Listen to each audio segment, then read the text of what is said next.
Okay, so I don't know much about batteries, but I've heard a lot about like hydrogen fuel cells and like lithium nickel batteries, and like China's producing a bunch of cool batteries. Why do you think your battery is going to be, is your battery going to be more special and more powerful than theirs? So, well, I have to say yes, of course, right? Um, But is it actually?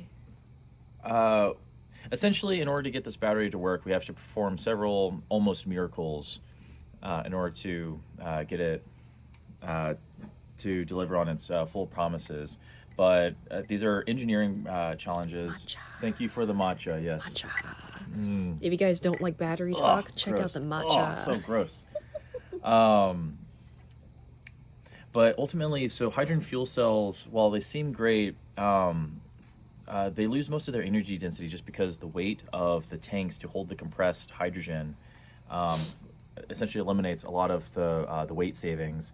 Plus, they're actually very energy inefficient. Um, like it requires like a lot of energy to produce the hydrogen from water electrolysis, um, and then like the whole round trip efficiency is at best maybe 50 like percent. So if you're using hydrogen, Okay, okay. First of all, no hydrogen fuel cells. yeah, yeah. What's the next? What's another Well, no, so I mean, talked about battery technology well, that is probably not going to succeed? oh no, no, I mean like there's different battery chemistries that are like fine.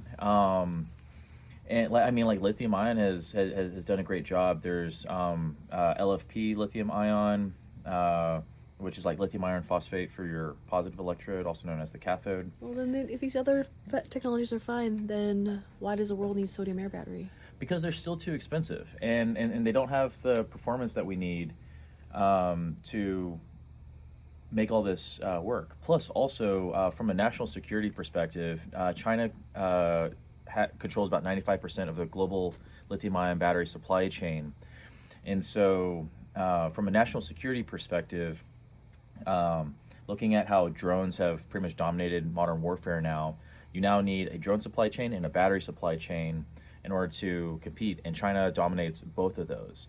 So the U.S. is now building up its drone supply chain here in the U.S., and it's not really doing a super great job of building up the battery supply chain because from an economics perspective, it doesn't make much economic sense for investors to invest in lithium-ion battery chemistries when China has already scaled Hmm. these lithium-ion battery chemistries to gigawatt hours or maybe even terawatt hour battery production scales now, and they're just so much farther ahead. So instead of competing with them at their game and hoping to try and like beat them, and Hmm. ultimately competing on costs, like costs at the end of the day, it's it's a much better strategy to completely change the game with a completely new kind of battery, where we start at the same starting point, or us actually ahead because I've been working on this battery longer than Hmm. they've been.